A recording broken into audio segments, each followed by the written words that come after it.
right, well, good morning, everybody. Again, I'm Brittany Cheri. I'm really excited to be back again. If you guys missed me last year, I'm glad that I'm back this year. Really, I've been doing branding, being a publicist, graphic designer for over 10 years now. So I definitely have a lot of experience when it comes to trying to land a job, land clients, and being able to showcase your work. So really digging into a portfolio, how your resume should look, your cover letter should look, all of those things. So first I want to just dig in and talk about portfolios, because I think that's probably the most important factor when it comes to trying to really showcase your experience.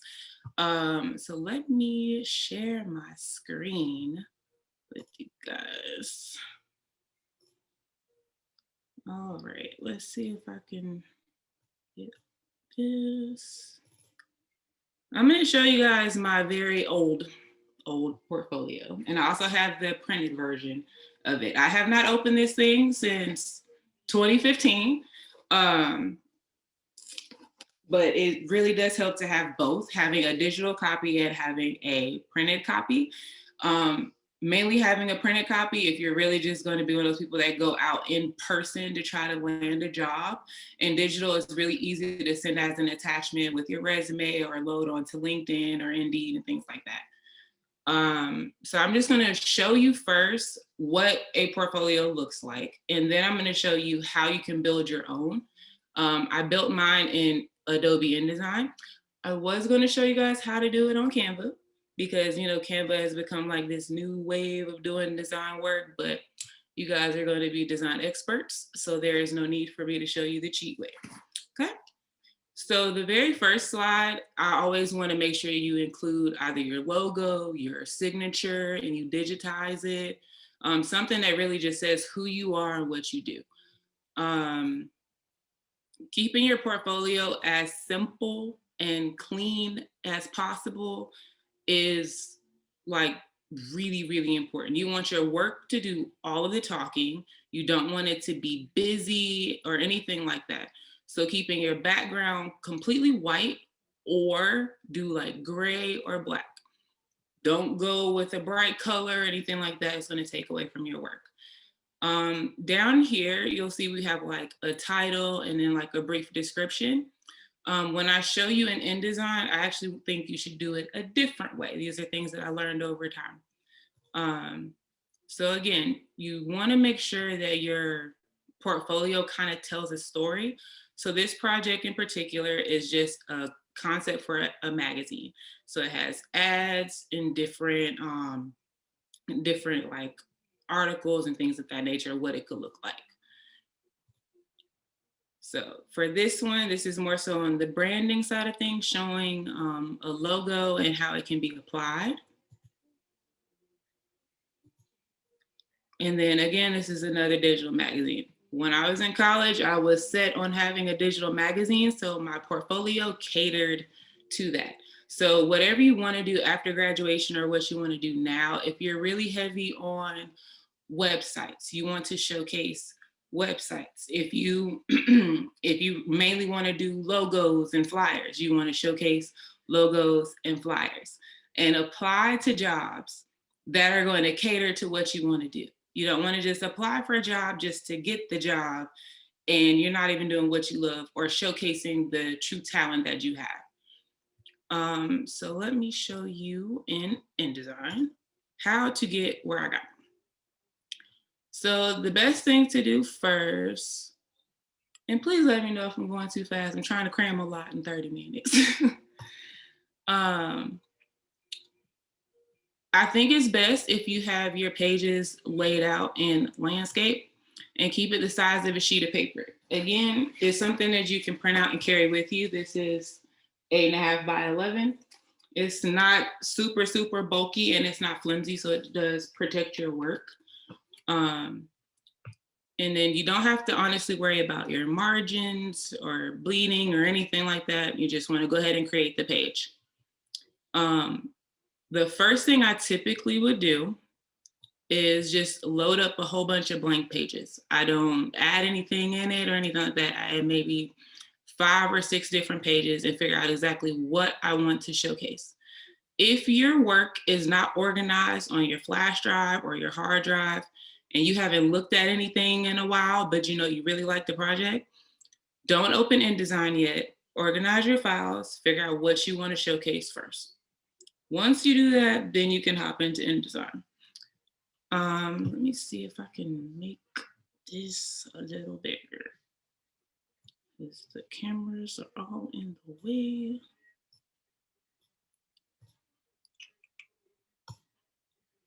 Okay, so not enough. Okay. All right, so for this page, I really just wanted to showcase the brand identity that I did for a client. So this was the logo that I created for her. Down at the bottom, remember on the very first one I showed, it was kind of like a description of what it was and then the title. Well, here, a lot of employers want to look at what you're versatile in and what you specialize in. So here I put brand identity because that covers a whole spectrum of different projects. And then I listed what it was. I didn't detail what the logo was for, who it was for, why I did the design or anything like that. Leave that as a conversation piece for during your interview, whether it's on the phone, video, in person. Leave everything up for a discussion. So that way, if they have a question, you can answer it instead of it just reading and not even speaking to you. That does happen. Try not to be offended, but it definitely does happen. So yeah, so this was the logo that I did for her, and I wanted to show it applied onto something. So I did the logo design and a marketing graphic. So then this was the graphic that I did.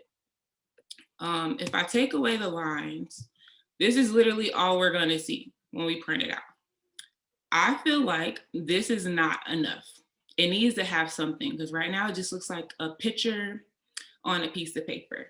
So what we can do to give it just a little bit of something extra so it stands out on the page, I always like to add a drop shadow behind the image. And this can be for a flyer. It could be if you're like a communication student and it's like some writing that you want to showcase. This works the same way. I have another example for that as well. But just adding a shadow, it gives it another element. So it doesn't just look so plain. And again, when you print it out, which I definitely recommend you printing, no, don't print 5,000 of them. But if you print it out, you can see like the actual shadow, and it gives it another element instead of it looking flat. So definitely try to think of things like that. I do suggest printing throughout the time that you're working on your portfolio. That way you can see what it looks like instead of completing the entire thing and then you're stuck. Let me see. Sorry, my computer has like a lag, so I can't tell if it's like zooming across the screen or if it's moving really, really slow. Okay. So then the next project, again, the layout is the exact same way. You want to stay consistent. You don't want to have on one page you have the logo in the center, and then the next page you have the logo in the top right corner. You want it to look consistent and clean the entire time. And you also want to use the most high resolution, high quality images that you have. You don't want to have anything that looks pixelated. So in order to make sure you are using high quality images, as a note, make sure that your view is set on high quality display. That's right here. Now, if you do any of the other ones, it's going to look very pixelated and you're going to think something's wrong with your project, and it's not. Another note for that, show the lines again. If you ever get these little red question marks, that means that your file is missing. So yes, it's still on your computer somewhere, but you may have moved it into a folder or something, so it's no longer there. And all you have to do is relink it. And all those little question marks, they come up in this link box.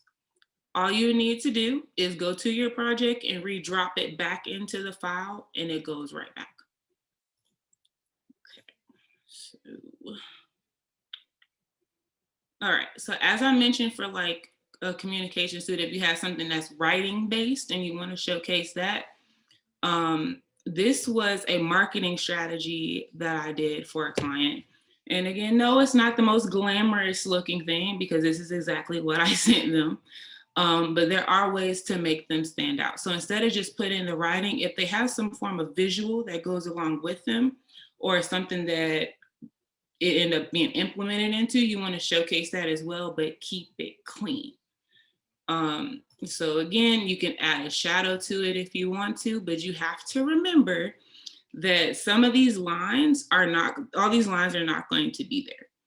So getting rid of the lines so you can see what it truly looks like to stand up off of the page.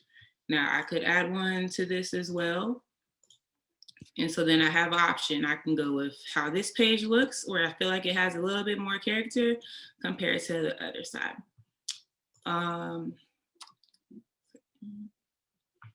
And the last thing for portfolios, I'm really trying to cram a lot, you guys, I'm sorry. The last thing for portfolios, when it comes to editing a master page, and when I'm talking about when I say a master page, it's a page that is going to have some content on there that is going to be on every single page. If you don't want your, well, if you want your logo to be on every single page as like a background, you don't have to copy and paste it every single time. All you would need to do, up here at the top, it has the A master section. If you click on these, it'll just take you to the master section, and I'll show you what it looks like when you just add in just one graphic. Let's use hers.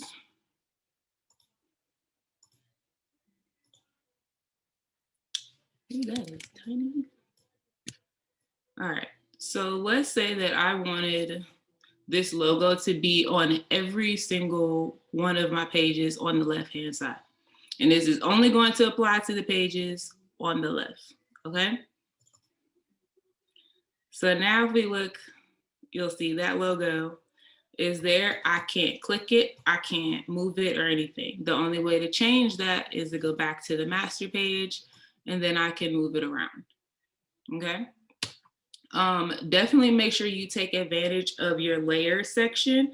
Layers are important. Just make sure that you are labeling everything, but because it's a portfolio, you do not need to have a lot on your portfolio. Let it be your work, a title, what the project is, not a description of the project, just what it is, and then that's it, okay? So that's it for the portfolio section. And if you're interested in someone looking over your portfolio, I'd be happy to give you a look and help you out. I'm trying to move the camera, show, sorry.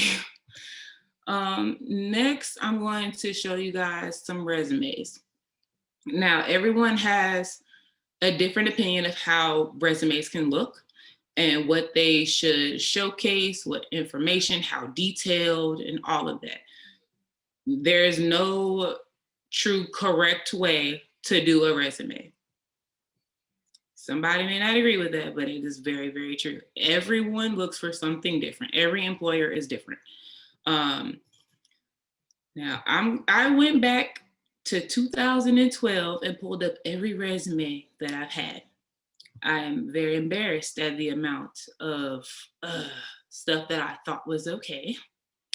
So I'm just gonna show you a few of them.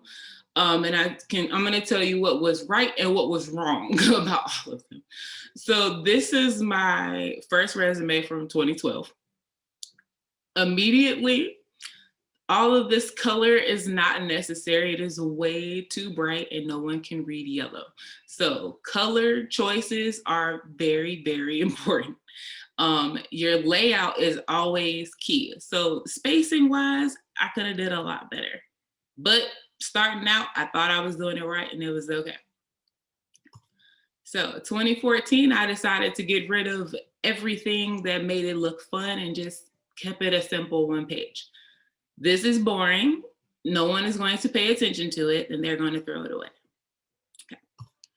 Okay. This one from 2015 is also correlated with my portfolio that I actually had to do. I tried to keep it consistent with the logo I had on the front and all of that, still had some space, and tried to simplify as much as I could. So as far as experience, the only thing I had on here was the job and the job title. I didn't give them anything else. That is not okay. You still want to tell people what you did, not just tell them a title. So if you were only like a cashier, okay, so what all did you do as a cashier? And yes, you can make a cashier sound very, very advanced if you want to, because verbiage is everything. All right, so this one, 2017, I started getting back into like the whole layout situation, tried to definitely add more details in for the job, but I kind of overdid it a little bit. And then here we are today. This is my current resume. It took a lot of time for me to figure out exactly what I wanted my resume to look like, but I also had to remember key things. And that was make sure the layout was simple, make sure it catches somebody's attention, where out of a stack of 1,000, I'm gonna get pulled into like the first 20 or 30. Not gonna say I'll be number one all the time, but I'll be in like that top tier, because then I'm like, ooh, who did this resume? Or I wonder how they made it, or who made it, or why they decided to use color, or why is there a picture, that type of thing. You always want to make sure you have an objective that is versatile. And that's the same thing with the cover letter. Make sure that is versatile, but it also just gears towards what you want. So for example, mine says, to obtain a full-time or part-time position within your department where I'm able to contribute to the growth and success of the department utilizing my knowledge, skills, and abilities. That opens the door for a whole lot of different jobs. It doesn't say I only want to work in the communications department at your company. Maybe they're not hiring in communications, they're hiring in design or marketing, and you're basically closing the door on other opportunities. So objective, you always want to keep it kind of broad. Employment history wise, definitely have the full company name, do not abbreviate. Make sure you have at least your start month and year and the end month and year. If you don't know for sure, give a guess, it's okay. When it comes to describing the job that you did, verbiage, yes, it's important, but you don't want to sound like a robot. You do still want to sound like yourself and be able to explain what you're putting. So don't pay someone to kind of write out your descriptions for you. Don't go online and just grab a description for a job. I used to do that all of the time. There's stuff on there that you may not have even did, and they will ask you what these things mean. So be true to the job that you did, but make it sound as professional and advanced as possible. As far as listing your skills, you don't need to make it super long. Just really key words are a go-to. And as far as listing out your education, if you've been to multiple schools or if you've taken multiple like extended classes, that type of thing, just make sure that you're putting what your concentration was, your school, and the date that you graduated, not the duration, because everybody's timeline for school is different. Some people may have had to leave school and go back to school. So if you put a start date, you put an end date, and it says it took you 7 years, to an employer, that could be a red flag, whereas to you, you was just going through life. So just only put when you graduated, or just say in progress. Contact information, always make sure that it's up to date. If you happen to forget to change your phone number, make sure you automatically go back on your resume and change it. Same thing with the email. If you have a website, I do recommend that you put it on your resume if and only if it stays up to date. If it doesn't, don't put it.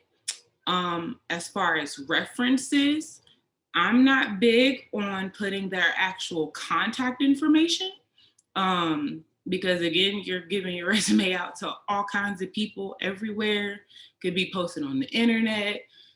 Your reference may not want their contact information out there, but at least put their name, their position in the company that they worked for. Let me see. And I have a couple that I'll show you guys from some students that I helped. I'm gonna do it that way. Okay. So Danya was an interior design student. She has I think her background is like, I honestly forgot what her background was. Not gonna lie to y'all. But after what she described to me, this is what I came up with. I did want to incorporate color and keep it as clean as possible. And I believe that she's still using this one today. She hasn't asked me to update it, but this is what she used, and she did end up getting a job in the field that she wanted. And this also mirrored the portfolio that she had. So a lot of the same elements that were in the portfolio are in the resume. How do I keep double clicking? My bad. Okay. So for Michael, he's a culinary student. He had never had a resume before in life, and his first one kind of looks like the one that I did back in 2012 with all the colors. And I told him, no, we're just going to try to keep it clean and kind of creative, and added some different elements in there to it. I was actually around for his portfolio show. He did get a lot of compliments on how everything looked very cohesive together, and that's with like what he was presenting, his table layout, the resume, and everything. So as far as like just an overall branding, to keep everything cohesive, keep it simple, and let your work speak for itself. So that's all that I have. I know it was a lot. I was trying to cram a lot in 30 minutes, but did anybody have any questions or anything like that?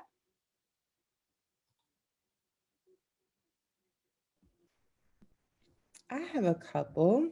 Okay. What are some interview tips that you could give students? Ooh, okay. Um, don't practice. don't practice like interview questions and answers and that type of thing. I used to do that, and it would honestly make me more nervous going into an interview, because I would be anticipating those questions and then they wouldn't ask me those questions. Definitely be yourself. Don't try to oversell yourself. It's kind of, if they like you, they like you. If they don't like you, they don't like you. And sometimes it's just not the right fit, but just be yourself. Don't make up experience, because you're going to dig yourself into a hole and try to explain a job that, didn't exist, or just, a role or something like that. So don't do that. And then be prepared. So a lot of companies will ask why you left a job or something like that, or why you want to work with them. Be honest about it. But if you left a job for, like a bad reason, just say, it wasn't a good fit. I think those are, yeah, that'd probably be my most one. Always carry a copy of your resume with you. Even if they say you don't need to bring anything, bring it with you anyway. If you're going on a interview for like a design job or something like that, definitely bring your resume with you. And sometimes sending the digital copy ahead of time also helps too, because it kind of gives them something to talk to you about aside from the general questions.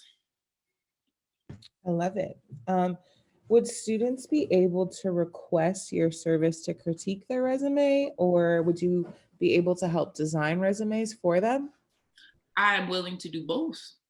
They just need to send me an email. Please don't inbox me. Just email me, because I'm not going to check it.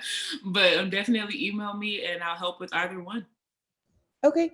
Would you mind putting your contact information in the chat, and I'll be sure to share it on Facebook Live too. Yes. The only other question I have is, I know that you have quite a lot of experience designing and doing branding and marketing. What skills do you think are essential for students who are interested in getting involved in this? Mm. Uh, Organization and time management. Those are definitely my top two. Um, and being detail oriented. A lot of times when we're, working on a design, we can have so many creative like ideas, and we're trying to like hone in on like, one or two of them to put with the project. We'll start working to get it finished, but we'll miss out on little things, and you'll forget, the general rules of design and typography and all of that. So then you'll go back and look at it later and you're like, oh my God, I sent that to somebody. So you want to make sure you're still, paying attention to the little things that, your professors were drilling into you while you're in school. They weren't doing it just, to be hard on you. They were doing it for a reason. I don't know how many times I went back and saw a project and I was like, I can't believe I sent that. So yeah, those would be my top three. And my last question is, I know that we were talking a little bit before about all of like any crazy or memorable experiences to lead you up to where you are today. Like, Yeah. what are some, I know that we've given some tips, but what are some don't do this, or I did this so you don't have to do this tips? Oh man. Okay, I'll just basically do my little portfolio story that I kind of told you. Okay, so my last quarter of school, it was 11 weeks long. And that was the only time I literally had to be in one class the entire time working on my portfolio. The first class, the instructor wanted us to gather all of our work on a hard drive, and she was going to go through and look at everything, and what she approved of we could use, what she didn't approve of we couldn't use. Well, she looked at all of my stuff and said she hated all of it. Out of 3.5 years, I was crushed, and she basically told me I had to do all new projects. So this thing right here stressed me out more than anything else. So as I was redoing those projects, I took so many things to heart when people looked at my work that it took away my creativity. So I would definitely say when people are critiquing your work, don't wear your heart on your sleeve as much as you want to. As creatives, we're sensitive about our stuff. We just want you to look at it, say you like it and you love it, and then go about your business. But it's not always going to be like that. So definitely don't wear your heart on your sleeve, and take the criticism.